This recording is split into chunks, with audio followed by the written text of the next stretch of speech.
Vivimos en un mundo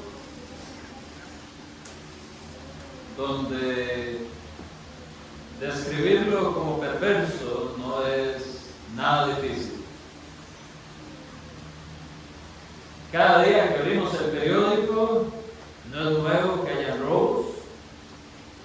Cada día que vemos las noticias, nadie se sorprende si hubo un asesinato nuevo. Ya nadie se espanta cuando se da cuenta que la inmoralidad sexual sucede en el barrio. La gente ve esas cosas como normales. Estamos en medio de una generación perversa. Una generación que ha perdido su norte moral y en medio de esta perdición nosotros no podemos escapar físicamente de ella. Estamos en el mundo, pero no somos parte del mundo y no queremos ser parte de ese mundo tampoco. No queremos ser parte de esa violencia, no queremos ser parte de esa inmoralidad, no queremos ser parte de esa liberalidad que existe en la sociedad, pero seguimos acá. ¿Cómo podemos salvarnos de esta perversa generación en la que vivimos? Bueno, es una buena pregunta. De hecho, así se titula este sermón: ¿cómo salvarme en medio de una perversa generación? ¿Qué podemos hacer nosotros? Y es muy difícil llegar a una conclusión cuando estamos en medio de tantas religiones que todas dicen algo diferente que se debe de hacer. Y si no, por lo menos, aunque se pusieran de acuerdo en algunas cosas, casi siempre vamos a encontrar que estas cosas son distintas a la Biblia. Así que en esta mañana quiero que juntos analicemos ¿cómo podemos salvarnos de en medio de esta perversa generación? Yendo a la Escritura, volviendo al libro de la palabra de Dios y siguiendo las mismas cosas que fueron predicadas por los apóstoles que Jesucristo dejó para dar inicio a su iglesia y llevar el Evangelio a todas las naciones. De hecho, el apóstol Pedro, en Hechos capítulo 2, cuando vamos a la Escritura, en el versículo 40, se nos dice, y hablándoles con muchas otras palabras, testificaba y exhortaba diciéndoles, sed salvos de esta perversa generación. Así que el apóstol Pedro se encontraba en medio de una generación perversa también.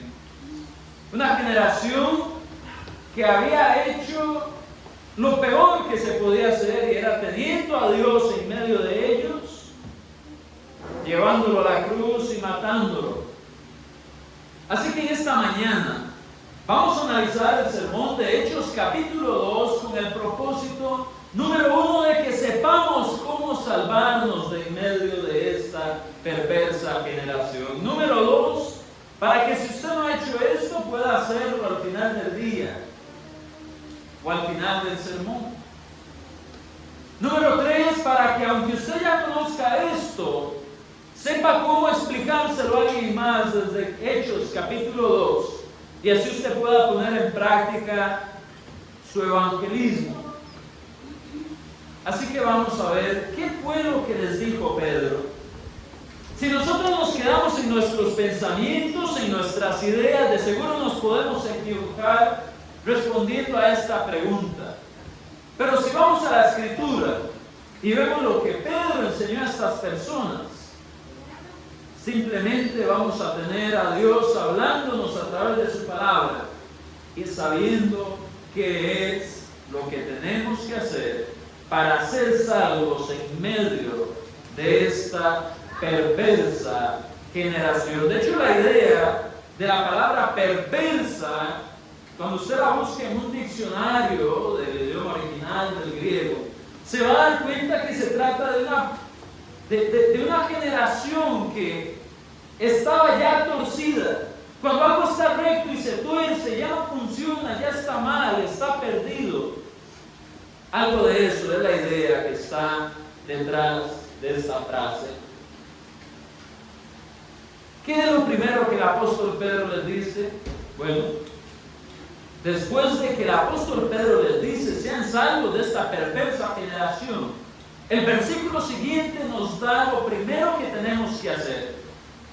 Si queremos ser salvos de en medio de esta perversa generación, usted va a ver en el versículo 41 que dice, y los que recibieron su palabra fueron bautizados y se añadieron aquel día como 3,000 personas. Me encantan algunas versiones que dicen, se añadieron aquel día como 3,000 almas. ¿Por qué? Porque las almas nos muestran precisamente que hay un sentido de eternidad, que no somos solamente seres físicos, hay una necesidad eterna de ser salvos en esta vida para poder gozar de la otra vida que nunca va a acabar. Pero volviendo al punto, si queremos ser salvos de esta perversa generación, según Hechos 2:41, que es el versículo que sigue precisamente después de que Pedro les dice ser salvos de esta perversa generación, en el 40, vemos que la primera cosa que debemos de hacer es recibir la palabra de Dios. Y esto es muy importante de entender, porque recibir la palabra de Dios no quiere decir simplemente lo que estamos haciendo en esta mañana, como quien dice, yo hablo y ustedes reciben y acabó el proceso.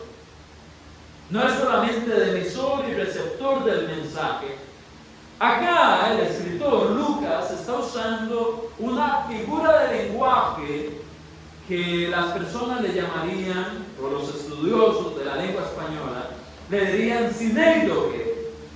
Quizás usted ya lo ha escuchado, y si no lo ha escuchado, no se preocupe, para mí fue una palabra lo suficientemente rara también cuando la escuché.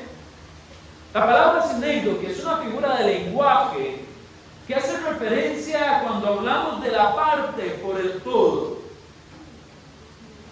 La parte por el todo. Es decir, en vez de referirse a todo el proceso de lo que habían hecho los cristianos, solamente está mencionando que recibieron la palabra que Pedro les había predicado, como que usted dijera a la pregunta, bueno, ¿qué hicieron ustedes ayer? Y usted responde, fui a trabajar.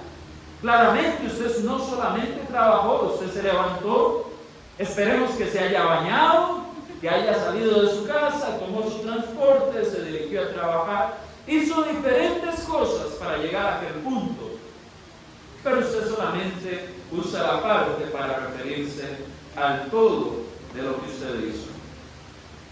De igual manera aquí el escritor Lucas está diciendo que los que recibieron la palabra, aquellas personas habían recibido las palabras que Pedro había predicado. Ahora en el contexto, ¿cuáles son estas palabras? ¿A qué se refieren estas palabras? Bueno, a lo que Pedro había dicho recientemente en el versículo 36. Pedro les había dicho a ellos, sepa ciertísimamente pues toda la casa de Israel, que a este Jesús a quien vosotros crucificasteis, Dios le ha hecho Señor y Cristo. La palabra Señor acá es precisamente una palabra de honor, una palabra que exalta el nombre de Jesús. Y cuando dice Cristo es precisamente el ungido, el enviado de Dios, en otras palabras, Dios mismo en la carne. Dios le había exaltado después de aquello que ellos habían hecho. Ellos lo habían humillado. Era una generación tan perversa que no solamente tenían su corazón endurecido con los demás, sino que contra mí, el mismo Dios, se habían hecho enemigos, crucificando a su Hijo. Claramente fueron los romanos. Ellos lo que dijeron fue, crucifíquenle. pero ellos fueron los culpables de todo aquel proceso. Ven otra vez el sinécdoque, la parte por el todo el proceso de la muerte de Jesús fue concluido por los romanos, pero ellos le habían crucificado. ¿Cómo? Siendo parte de ese proceso de crucifixión, tomando voto en lo que tenía que suceder con Jesús. Así que ellos tenían que recibir estas palabras de que Jesús era el Señor y el Cristo. Ahora, ¿cómo nosotros probamos que Jesús era el Señor y el Cristo? Desde Hechos capítulo 2. Cuando vamos a Hechos capítulo 2, nosotros vamos a ver en los versículos del 1 al 17, sucede una serie de milagros que no sabemos cómo explicar más que fuera algo hecho por Dios. Viene un viento recio que sopla, se pone sobre los apóstoles lenguas como de fuego, empiezan a hablar en diferentes idiomas que nunca habían estudiado, puesto que eran galileos, hombres sencillos de una región donde no se caracterizaban por ser académicos, y todas las personas les empiezan a oír hablar en sus propias lenguas. Así que Pedro se pone en el 17 en pie junto con nosotros y les aclara que ninguno de ellos está borracho, sino que lo dicho por el profeta Joel.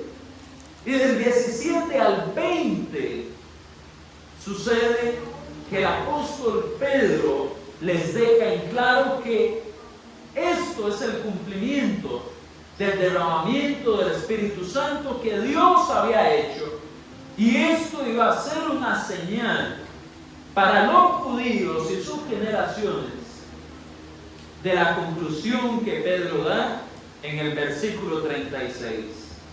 Jesús es Señor y Cristo, por cuanto ya se estaba dando el cumplimiento de la profecía de Joel y el derramamiento del Espíritu Santo. Cuando nosotros continuamos, nos vamos a dar cuenta en el versículo 22 cómo el apóstol Pedro viene y habla acerca de los bienes y las señales, los prodigios que Jesús había hecho. Así que vemos cómo Pedro va haciendo una argumentación antes de llegar a la conclusión de que Jesús es el Señor y Cristo. Pedro va haciendo una argumentación. Jesús es Señor y Cristo porque se cumplió la profecía de Joel. Jesús es Señor y Cristo porque hizo milagros, hizo bienes, hizo prodigios que ningún ser humano es capaz de hacer. Usted y yo los conocemos. Jesús curó ciegos, levantó muertos, dio también la posibilidad a paralíticos de caminar. Toda esta serie de milagros probaba que Jesús no era un hombre cualquiera, sino el Mesías. Luego vemos en los versículos del 23 al 24, donde Pedro viene y da una evidencia más de por qué Jesús es Señor y es Cristo. Y él viene y habla acerca de cómo Jesús, después de haber muerto en el madero, fue sepultado, pero resucitó. Así que al vencer la muerte, en los versículos del 23 al 24, la muerte no pudo retenerle, dice Pedro. Por tanto, Jesús es Señor y Cristo. No es otro como ustedes, no es otro como yo. Este es el enviado de Dios. Y luego podemos ver en los versículos del 25 al 30 que otra de las razones, otra de las evidencias que Pedro da es que Jesús es Señor y es Cristo a causa de que en Jesús se cumplen las profecías dadas por David. En algunas en los Salmos, que de hecho Pedro lo cita, pero la idea es, Pedro está haciendo un argumento fuerte que usted y yo podemos utilizar para demostrar que Jesús es el Hijo de Dios. El cumplimiento de las lenguas, los milagros de Jesús, la muerte y su resurrección al no ser retenido por la muerte, y el cumplimiento de las profecías dadas por David. Pedro le estaba hablando a judíos y les está dando una serie de argumentos que ellos no podían negar. Así que ellos tenían que recibir esa palabra y muchos de ellos la recibieron. Cuando usted llega al versículo 37 en Hechos 2, si usted lo puede leer, va a ver que aquellos hombres que escucharon esas palabras de Pedro pasaron por un proceso muy importante en su corazón. Estos hombres, dice el texto en Hechos 2:37, al oír esto, se compungieron de corazón y dijeron a Pedro y a los otros apóstoles: varones hermanos, ¿qué haremos? Estos hombres estaban en este proceso de recibir la palabra. Estos hombres estaban entendiendo, no es solamente escuchar la palabra entonces.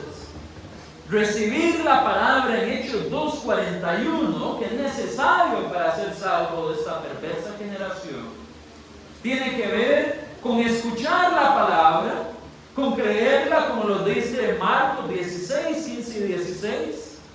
El que creyere y fuere bautizado será salvo, mas el que no creyere será condenado. El recibir esta palabra tiene que ver, por supuesto, con confesar a Jesús con nuestra boca, Romanos 10, porque con el corazón se cree para justicia, pero con la boca se confiesa para salvación. Estos hombres aquí estaban confesando que creían esto. ¿Qué haremos?, decían ellos. Claro, Lucas no pone todo lo que ellos decían, pero podemos ver que cuando ellos dicen ¿qué haremos?, están diciendo sí, somos culpables de esa muerte en la cruz.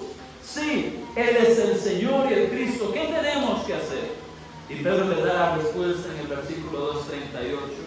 Arrepentidos y bautícese cada uno de vosotros en el nombre del Señor Jesucristo para el perdón de los pecados, y recibiréis el don del Espíritu Santo.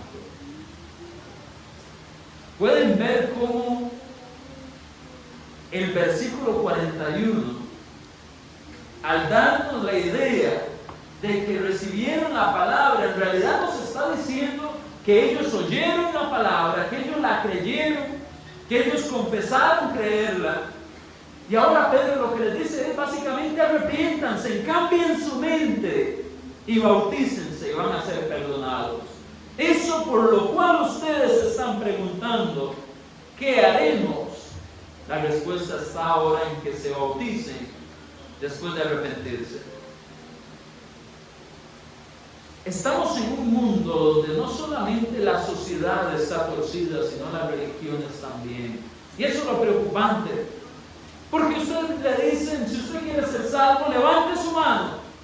Si usted quiere ser salvo, haga esta oración conmigo. Y hacen esta oración donde no dudo que la persona que lo hace, la hace de forma genuina. Pero sabemos que nada como eso aparece en la Biblia, ni sustituye lo que la Biblia enseña.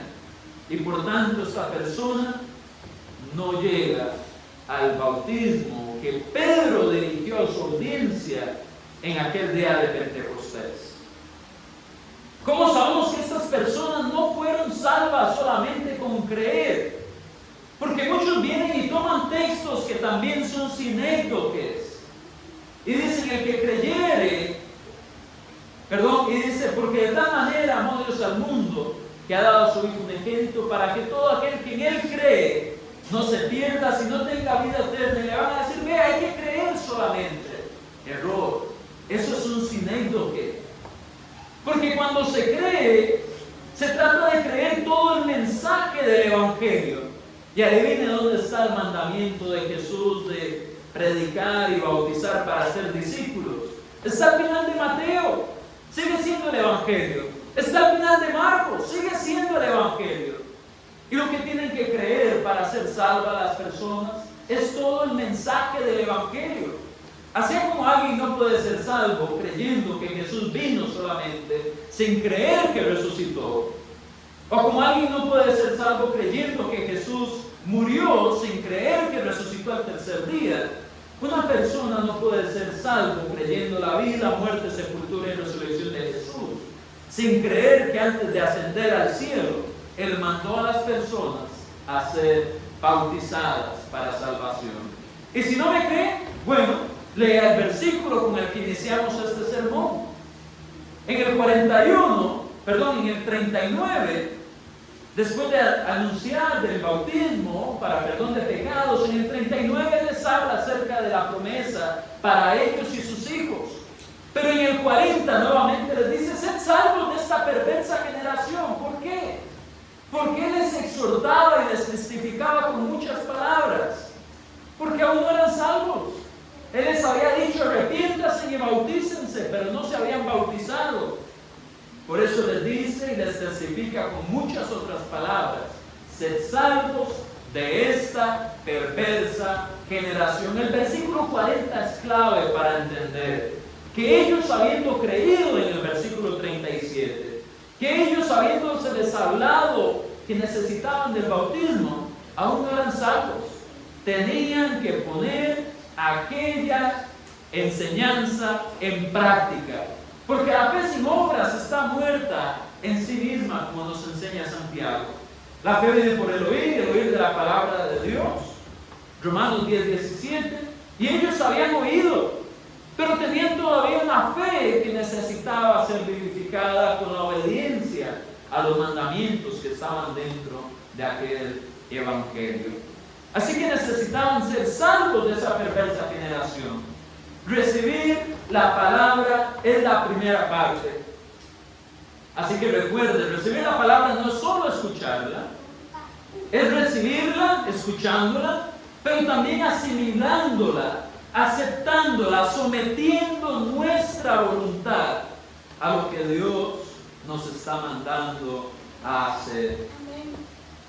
Eso es como tener el manual de reparar un vehículo o algún electrodoméstico o algo que usted tenga. Para usted llegar a reparar este vehículo o este electrodoméstico, lo que sea que usted quiera reparar, usted lee el manual y ya está todo arreglado, ¿verdad? No.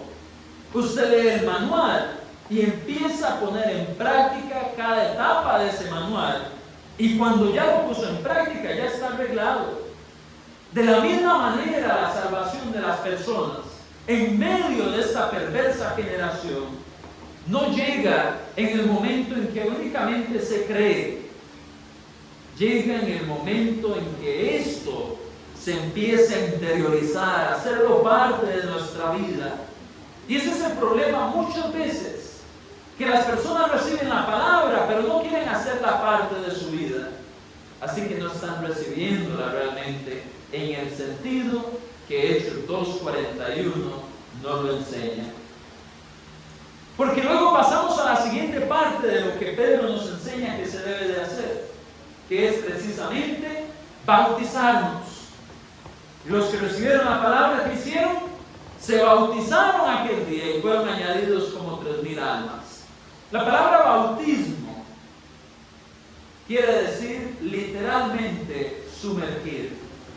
La palabra bautismo literalmente quiere decir poner dentro del agua, sumergir. Una persona no puede ser bautizada salpicando, porque eso no es sumergir. Una persona no puede ser bautizada chorreando algo en su frente, así se le llame bautismo, porque eso no es sumergir. La palabra bautismo que nosotros tenemos fue una adaptación del griego, bautizo, que se puso en el español de una manera que sonara de acuerdo a como nosotros hablamos. Pero el significado dentro de esa palabra literalmente es sumergir. Las personas, 3,000 personas o más, fueron sumergidas ese día en agua. Sabemos que el bautismo es el momento en que se da el perdón de pecados. El versículo 38 lo dice, ya lo mencionamos. En Gálatas 3:27 se nos dice que los que fuimos bautizados en Cristo Jesús, de Cristo, estamos revestidos. Cuando vamos a Romanos capítulo 6, versículos del 1 en adelante, incluso hasta el versículo 6, vamos a ver que el apóstol Pablo hace una enseñanza muy clara con respecto al bautismo y nos muestra cómo es que nosotros somos perdonados y traídos a una nueva vida a través del bautismo. Algunos dicen, es que el bautismo es algo simbólico. Error. El bautismo no es simbólico. El bautismo es algo que literalmente está sucediendo. Cuando usted ve Romanos capítulo 6, usted se va a dar cuenta que es algo literal que está sucediendo. Claro, 1 Pedro 3:21 nos dice, y el bautismo que corresponde a esto nos salva, no quitando las inmundicias de la carne, sino como una apelación a una buena conciencia a través de la resurrección de Jesucristo. Claramente, este cambio literal entonces no sucede en nuestro cuerpo. Nuestro cuerpo entra seco y sale mojado, pero en Romanos 6 se nos muestra, y Pablo hace la pregunta retórica, ¿no sabéis que los que hemos sido bautizados en Cristo hemos sido bautizados en su muerte? Y la idea es que así como Cristo murió, nosotros morimos al pecado, es decir, lo tenemos que dejar atrás. Eso es parte del arrepentimiento. Y es que como Jesús fue sepultado, nosotros morimos con Él y somos sepultados. Ya como Jesús resucitó, nosotros resucitamos. No a la misma vida anterior, no para volver a lo que éramos antes, sino a una nueva vida transformada por la palabra de Dios. De manera que si tenemos una nueva vida en el bautismo, ese requerimiento es necesario para ser salvos de esta perversa generación. Podemos recordar a Nicodemo en Juan capítulo 3 versículo 5. A él se le dice que él no puede entrar en el reino de Dios a no ser que nazca del agua y del Espíritu. Eso es algo muy importante. Tenemos que nacer del agua y del Espíritu. Tenemos que ser nuevas criaturas, y esto es a través del bautismo. ¿Por qué? Porque aunque en nuestro cuerpo no hay cambios físicos, literalmente en nuestro espíritu, en nuestra alma, en esa parte suya y mía que no podemos ver, pero que sabemos que es real, en esa parte hay una transformación donde morimos, somos sepultados y resucitamos con Cristo, literalmente, porque Dios en ese momento está actuando en nosotros. El bautismo no son obras que nosotros hacemos como algunos quieren. De hecho, el bautismo es una acción que es pasiva para el que es bautizado. Es decir, uno no se bautiza a uno mismo. Uno no hace el perdón por uno mismo cuando se bautiza. El bautismo es algo que se recibe, tanto en la parte física de que alguien nos sumerge, como en el hecho de que Dios nos hace nacer de nuevo en nuestra parte espiritual. Así que el bautismo no son obras de hombres. El bautismo no es ser salvo por obras. El bautismo es un acto de obediencia en el cual Dios obra en nosotros. Y por eso es que nosotros necesitamos del bautismo para ser salvos de esta perversa generación. Es la única manera de reconciliarnos con Dios. Es la única manera de recibir perdón. Es decir, somos culpables y necesitamos reconciliación. Debemos recibir la palabra y ser bautizados. Estoy seguro que esta mañana usted se preocupó por venir, eso espero, por venir bañado al culto de adoración, por venir limpio, por venir sin malos olores, por venir de una manera que fuera agradable. Pero hay muchas personas que espiritualmente necesitan también de esta limpieza.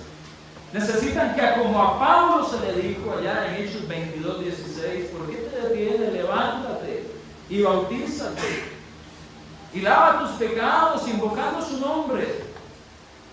Hay muchos que necesitan lavar sus pecados.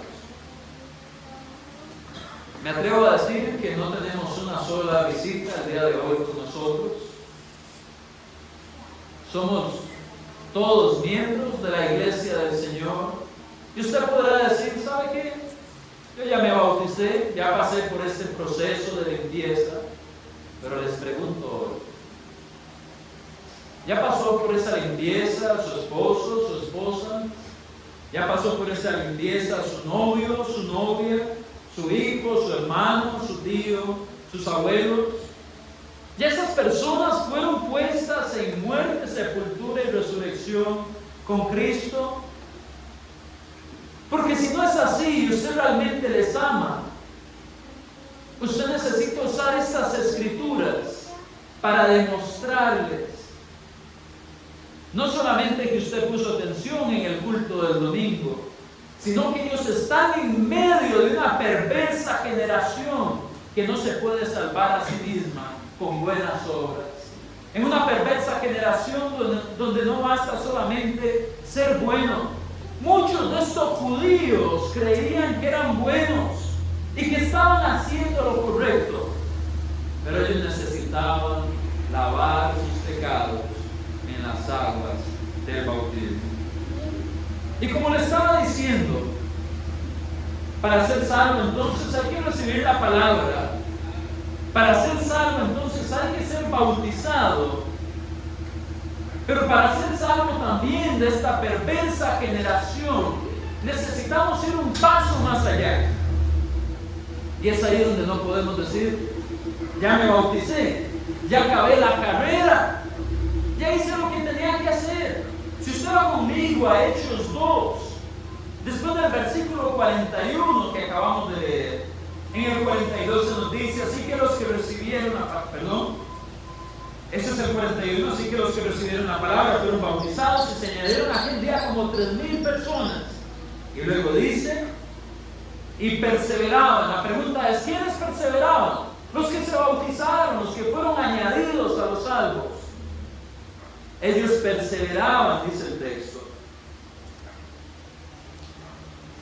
unánimes, cada día en el templo, y partiendo el pan, estoy leyendo el 46, es el 42, y perseveraban en la doctrina de los apóstoles, y en la comunión unos con otros, en el partimiento del pan y en las oraciones. Después del bautismo, si queremos ser salvos de esta perversa generación, necesitamos perseverar. El bautismo es solamente el inicio de nuestra carrera cristiana. No crea que nuestro sermón se acabó en Hechos 2:38 o en el 2:41. El sermón sigue todavía y esto aplica para todos, incluso los miembros de la iglesia del Señor. Porque para ser salvos de la perversa generación necesitamos perseverar. Necesitamos continuar. La idea es que pese a las dificultades que vengan, nosotros nos mantengamos firmes en el tiempo, siguiendo estas prácticas. ¿Y qué era lo que ellos hacían? Ellos perseveraban en la doctrina de los apóstoles. ¿Qué quiere decir eso? Quiere decir que lo que los apóstoles enseñaban, ellos lo ponían en práctica, en su vida diaria, en su vida espiritual, en su vida familiar. Esa es la idea de perseverar en la doctrina de los apóstoles. Podemos recordar a Jesús prometiendo el Espíritu Santo a los apóstoles. Y estos apóstoles enseñando las doctrinas de Jesús, porque el Espíritu Santo les iba a recordar lo que tenían que hacer. Nosotros tenemos que hacer exactamente lo mismo. Perseverar. El bautismo es el inicio de una carrera cristiana, no es la graduación, no es la meta final. Es solamente el comienzo.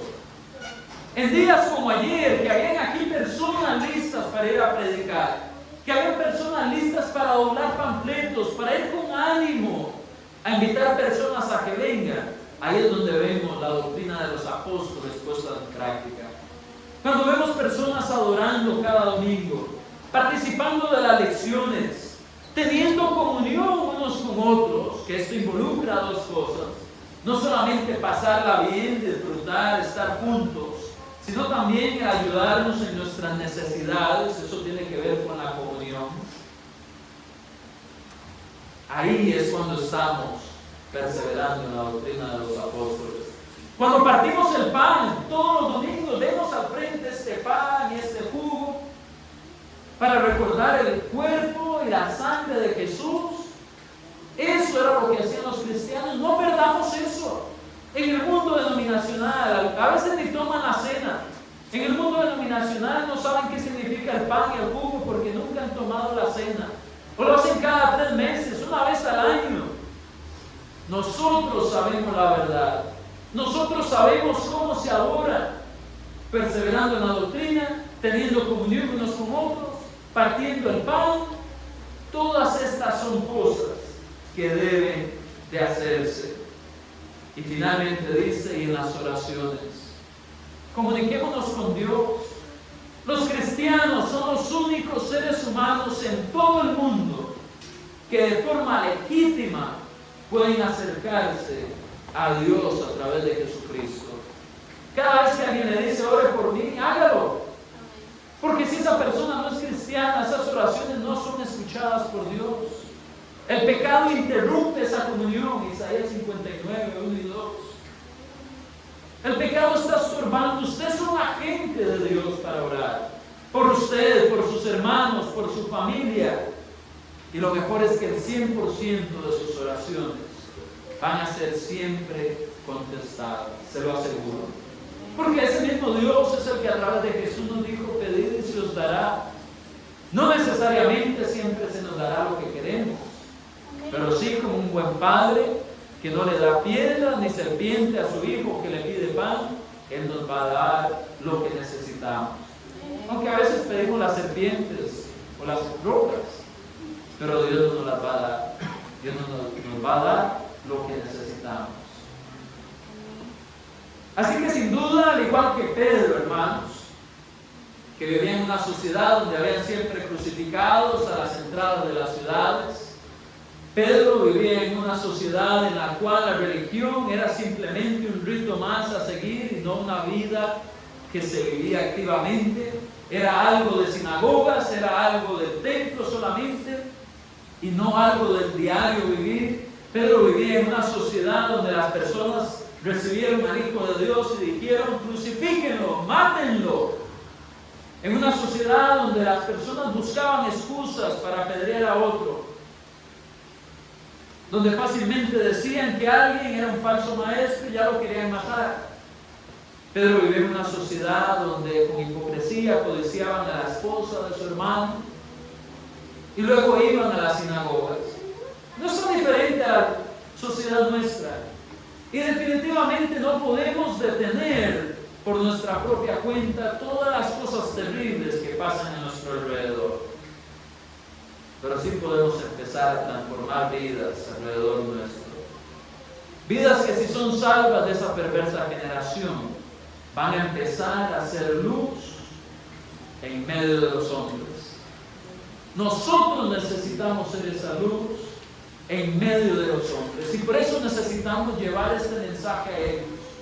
Necesitamos hacerles ver que necesitan de esa salvación. Necesitamos hacerles ver que necesitan recibir la palabra. Pero nadie va a recibir la palabra si no hay quien le predique. Ninguna persona va a poder ser un verdadero cristiano, perseverar en la doctrina de los apóstoles, perseverar en la comunión, en el partimiento del pan, ni en las oraciones, si antes no se ha bautizado. Ninguna persona puede ser bautizada si antes no recibe la palabra. Y ninguna persona va a recibir la palabra si nosotros no vamos predicándola. Así que en esta mañana quiero hacer la siguiente invitación. Si por alguna razón usted está viendo este video y reconoce que está en medio de una perversa generación, siendo parte de ella y quiere escapar de ese grupo de pecadores enemigos de Dios para ser parte de los hijos de Dios, por favor contáctenos, búsquenos si ve esta grabación. Si de otra manera usted aquí hoy es un cristiano que ha fallado, no ha venido practicando la comunión que debería, ha sentido celos, remordimientos de cosas que usted ha sentido contra algún hermano o que usted le ha hecho algo a alguien y usted no se ha arrepentido de eso, hoy es el día para que lo haga. Hoy es el día para que retome su comunión con sus hermanos y con Dios. O si bien no ha participado de las oraciones, de la cena del Señor, si ha venido postergando algo en su vida espiritual, hoy es el día para que lo haga bien. Por favor, atienda la invitación al final. Y si usted ha sido un cristiano fiel, nuevamente siéntese después del himno de invitación, pero no sin después ir y anotar todo lo que se acuerde de esta lección para ir a enseñársela a alguien, porque solamente manteniéndola con usted no vamos a lograr que esta sea una generación santa y que deje de ser perversa, pero trabajando juntos, la palabra de Dios, que es poder de Dios para salvación a todo aquel que cree, al judío y al griego. Esa palabra va a transformar esta sociedad, nuestras comunidades, nuestra familia y nuestra vida personal. Que Dios les bendiga.